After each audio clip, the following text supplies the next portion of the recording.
what I want to go over today is kind of like a declaration. Like, how do you take back your power? How do you actually stand your ground and lose weight and get healthy despite all the odds? Like, how do you actually do this? What's the attitude you need? What's the aura you need? And I'm just going to kind of embody it today. This is like me restating my declaration and reclaiming my power too.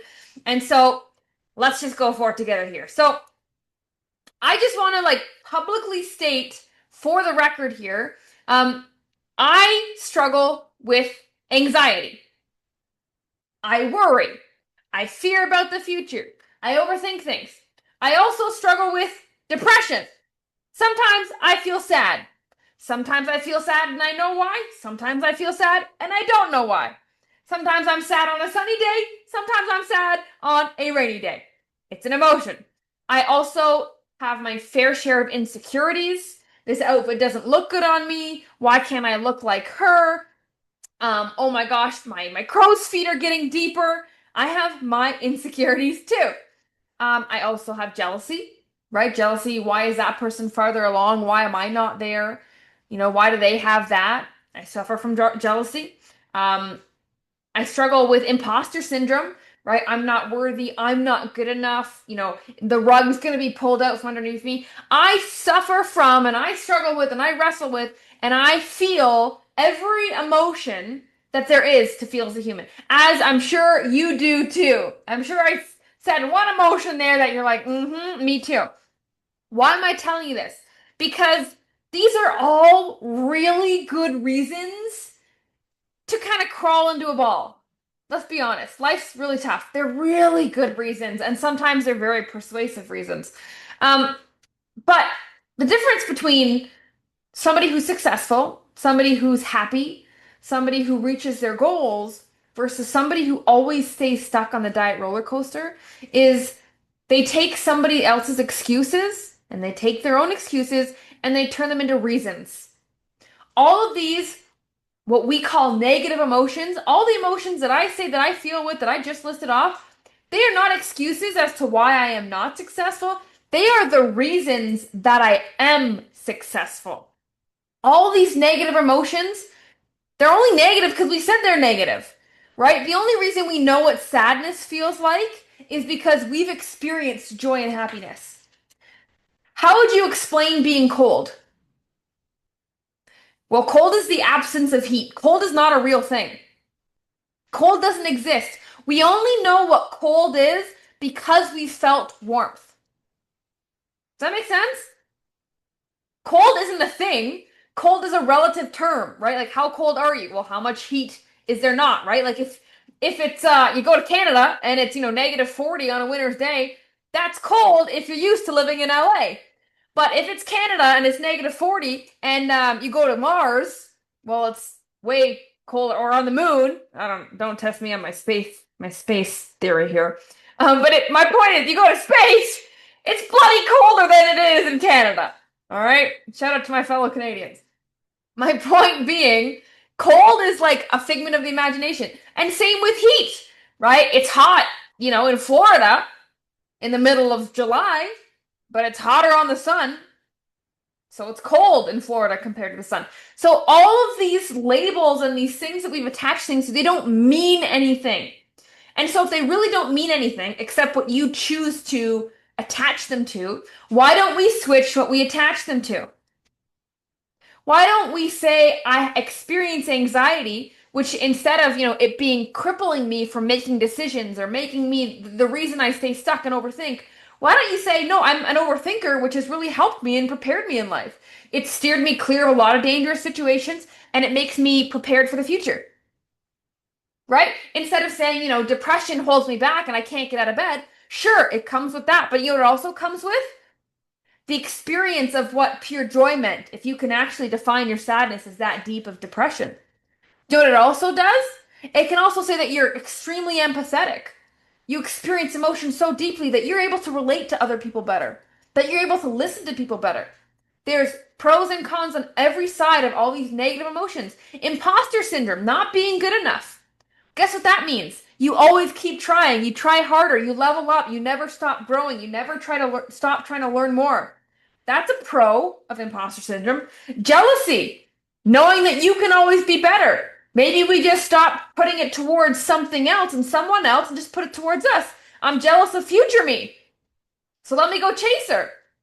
These emotions are going nowhere. And let me tell you, every single person has them. So why is somebody else further along than you? It's because of the story that we've told ourselves in our head. Period. We just determined that, right? You think it's hot where you live? Go live on the sun. You just broke your own belief, right? Where is that happening in your thoughts and your definitions and the way that you've been labeling your weight loss journey? Because I choose to believe that all these so-called negative emotions have sharpened me. They have sharpened my sword. I welcome them. In fact, I actually heard this.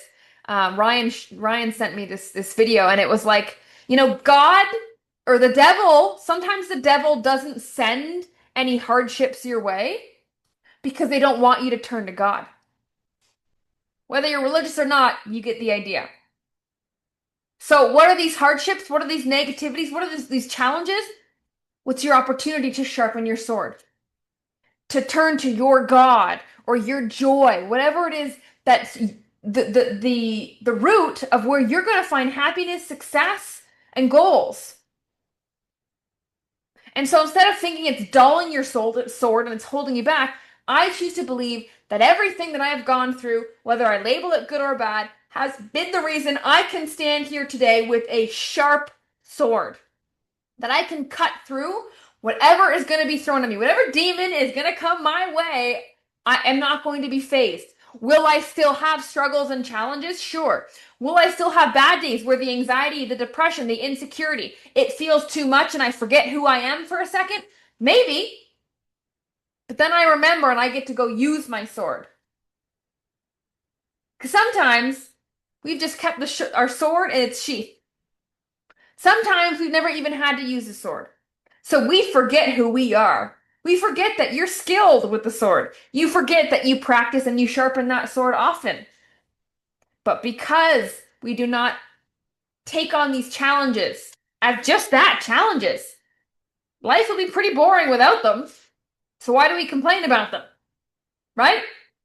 So what do we do from here with this new knowledge? Realizing that, we've got ourselves stuck by what we attach to things, and other people have the same story as you, but have written the chapters different. What do we do? Well, easiest thing that you can do, most practical thing that you can do literally right now while we're talking in the comments, or tonight before bed, is I want you to write down every single reason in your life that would be a reason that this will not work. Every reason as to why you can't lose weight, why you'll never get there, why you'll always gain it back, why you won't be successful. Maybe, why you're a bad mom, why you're going to get a divorce. Everything that could lead to those things we're afraid of. List out all the reasons why this just won't work. And then what you're going to do, write them out, and then you're going to change the sentence so those reasons as to why it won't work become reasons as to why it is. So example, I want to lose weight, but I'm in menopause. Okay, valid. Now rewrite it. I want to lose weight and I'm in menopause. That's a 3-letter word change. 3 letters, no effort. From a but to an and. It starts there. You cannot find a solution. You cannot find an answer. You cannot reach a goal if you're not actively asking for one or you're not open to hearing one. When we say buts, when we say definitives, this can't happen because of this, there is no room for your mind to change. And I'm sorry, are you the only person that ever existed to ever know everything? Is that something that you are claiming? Because if so, can we have a meeting? I'd love to pick your brain at a coffee shop. That's silly. No. So, if you don't know everything, which I can admit I definitely don't, maybe not only are there gaps in our knowledge, but maybe what we do know is wrong or not helping us anymore. So, I strongly suggest you go and you write down every possible reason over your life Even if you want to go dig up some trauma from your past, right? All of those are valid excuses as to why this won't work. Like, I get it. And if and but it doesn't matter what I think. If you truly believe that you won't do X because of Y, then you won't. And now the first step is uncovering what beliefs have you linked to this that are holding you back without you knowing it. So please go write down your beliefs, the limiting beliefs, the reasons you think you can't do this, whether you still think they're true or not, right? It's okay if you believe that they're true for now. We'll work on that.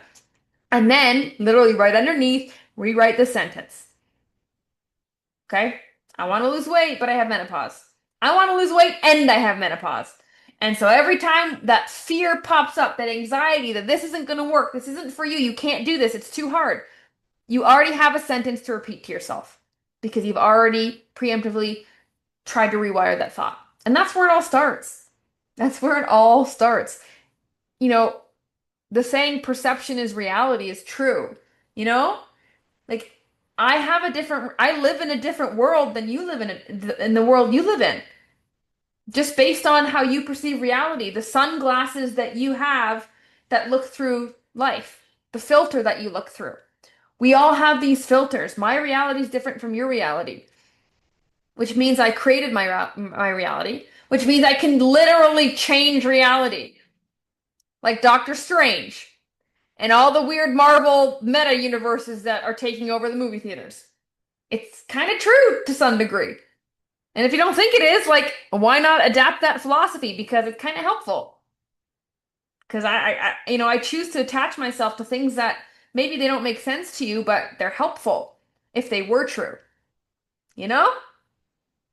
If that was true, that'd be pretty cool. And so maybe I'll believe it's true or try to believe it's true because that was going to just help me more, make it easier, make it more simple, make it more enjoyable, whatever aspect you want to go, whatever road you want to go. So that's what I wanted to touch on today. Get out of your own way. First, see what's in your way, and then rewrite it so it can stop blocking you.